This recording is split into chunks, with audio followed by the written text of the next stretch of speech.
Chapter का आगाज करते हुए, क्या है परावर्तन। सबसे पहले हम समझेंगे प्रकाश क्या है। क्या सबसे पहले हम लोग समझेंगे प्रकाश क्या है।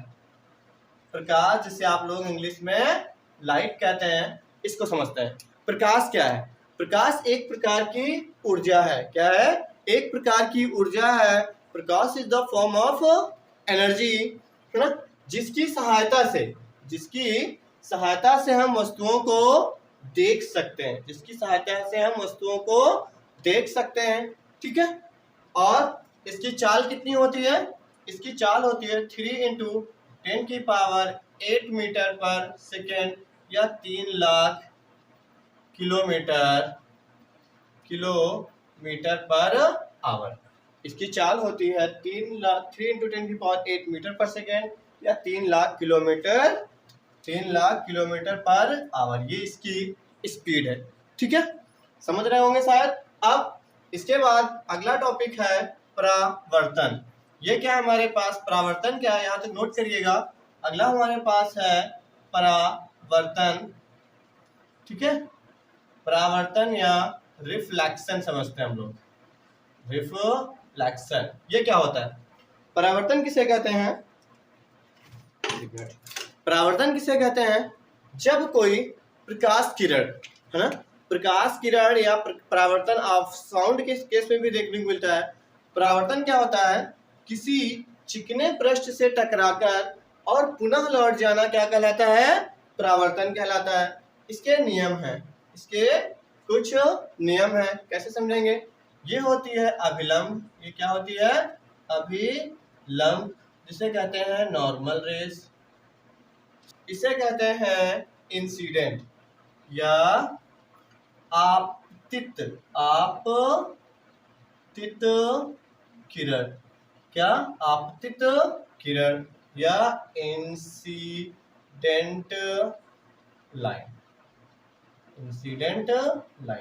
ठीक है। ये होती है रिफ्लेक्टेड लाइट LIGHT। ठीक है, यहाँ भी लाइट कर सकते हैं, रिफ्लेक्टेड लाइट या परावर्तित किरण।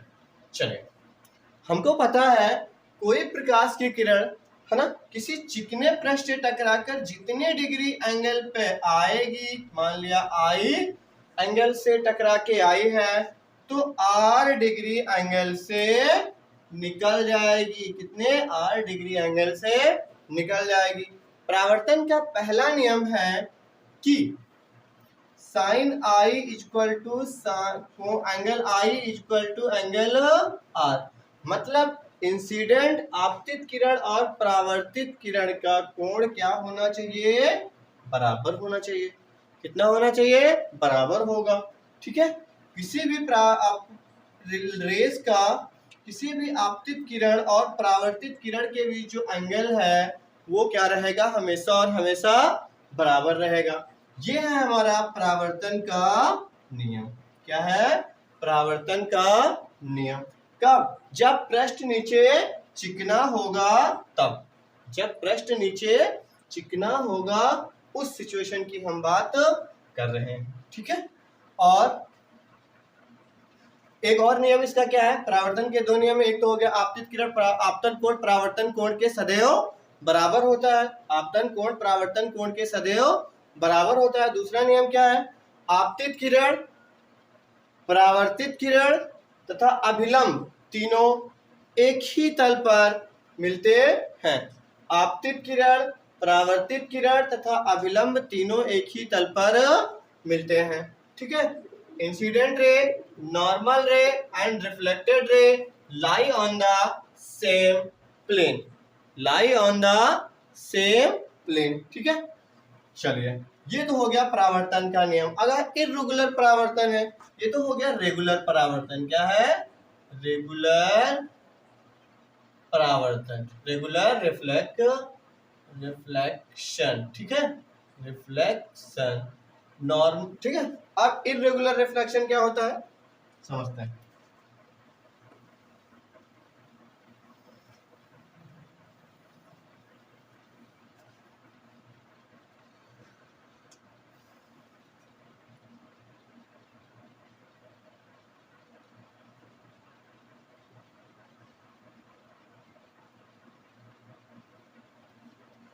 इर्रेगुलर रिफ्रैक्शन क्या होता है, चलिए आइए।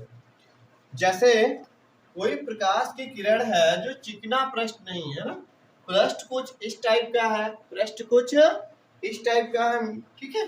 अब कोई रे ऑफ लाइट इधर से टकराएगी तो जितने एंगल पे टकराएगी उतने एंगल पे तो निकलेगी, है ना, शायद ये बेंड हो जाएगी। कोई रे ऑफ लाइट इधर जाएगी तो उधर चली जाएगी, कोई रे ऑफ लाइट इधर जाएगी तो वो इधर से निकल जाएगी। ये होता है हमारा इर्रेगुलर रिफ्लेक्शन, ठीक है, समझ में आ रहा है। अच्छा, अगला समझा दे रहे हैं, इमेज क्या होता है, प्रतिबिंब किसे कहते हैं, क्या प्रतिबिंब किसे कहते हैं, क्या कहते हैं, प्रतिबिंब किसे कहते हैं। बिंब को फिल्म कहते हैं या पिक्चर कहते हैं, है ना। जैसे पिक्चर को, पिक्चर की इंग्लिश क्या, हिंदी क्या है, पिक्चर की हिंदी क्या है, बिंब पेटिका, क्या होती है, बिंब पेटिका। तो बिंब मतलब ही फिल्म होता है। चलिए देखते हैं पिक्चर क्या है। किसी चीज का प्रतिबिंब कब बनता है, जब, है ना, जब इंसिडेंट रे मतलब आपतित किरण और परावर्तित किरण, आपतित किरण और परावर्तित किरण जिस पॉइंट पर या जिस बिंदु पर आके मिलती हैं वहां पर बनता है क्या, प्रतिबिंब। चलिए सिंपल भाषा में समझ लेते हैं। जैसे ये कोई मिरर है, ये कोई मिरर है, यहाँ से कोई रे ऑफ लाइट गई, ये ऑब्जेक्ट रखा हुआ है ए बी ऑब्जेक्ट रखा हुआ है, यहाँ से कोई लाइट गई है और ये रिफ्लेक्ट होके इधर की ओर आई है, और ये एक इधर नॉर्मल रे इधर गई है और ये रिफ्लेक्ट होके यहाँ गई, दोनों रेज ये इधर गई है और रिफ्लेक्ट होके इधर की ओर जा रही है। तो ये नॉर्मल रेज और रिफ्लेक्टेड रेज जहाँ पे दोनों आके मिल जाएंगी, यहाँ पे क्या बन जाएगा, प्रतिबिंब। क्या बनेगा, प्रतिबिंब। क्या बनेगा, प्रतिबिंब। समझ गए। जहां पे नॉर्मल इंसिडेंट रे मतलब आपतित किरण और परावर्तित किरण आके मिलती हैं वहां क्या बन जाता है, प्रतिबिंब। ये कितने प्रकार का हो, दो प्रकार का होता है। एक होता है रियल, क्या होता है, रियल मतलब वास्तविक, क्या होता है, वास्तविक। और एक होता है वर्चुअल, क्या होता है, वर्चुअल या आभासी, ठीक है। रियल क्या होता है, रियल प्रतिबिंब किसे कहते हैं, ऐसा इमेज जिसको हम पर्दे पर देख सके, ऐसी इमेज जिसको हम पर्दे पर देख सकें या छू सकें, टच कर सकें, वो होती है हमारी रियल इमेज। आप लोगों ने जैसे देखा होगा प्रोजेक्टर गांव में, तो प्रोजेक्टर की इमेज हम अपने पर्दे पे बना सकते हैं, छू सकते हैं, देख सकते हैं, ठीक है। ये हमारी होती है क्या, रियल इमेज। फोटो देख लो, फिल्म देख लो, ये होती है रियल इमेज। वर्चुअल इमेज क्या होती है, ऐसी इमेज जिनको हम पर्दे पर प्राप्त नहीं कर सकते, ना दूर देख सकते हैं ना छू सकते हैं, देख तो सकते हैं लेकिन छू नहीं सकते, क्या कहलाते हैं, वर्चुअल इमेज। जैसे हम लोग जो शीशा यूज करते हैं घरों में यूज करने के लिए, मिरर यूज करते हैं, ठीक है, वो उसमें जो इमेज बनती है वो कैसी बनती है, वो वर्चुअल बनती है। आप कभी भी देख नहीं सकते हो। वर्चुअल इमेज हमेशा दर्पण के पीछे ही बनेगी। कहाँ बनेगी, दर्पण के पीछे। रियल वाली आगे बन जाती है, रियल वाली कहाँ बनती है, आगे बनती है, ठीक है। और अब इसके बाद हम अगला टॉपिक पढ़ाएंगे स्फेरिकल मिरर।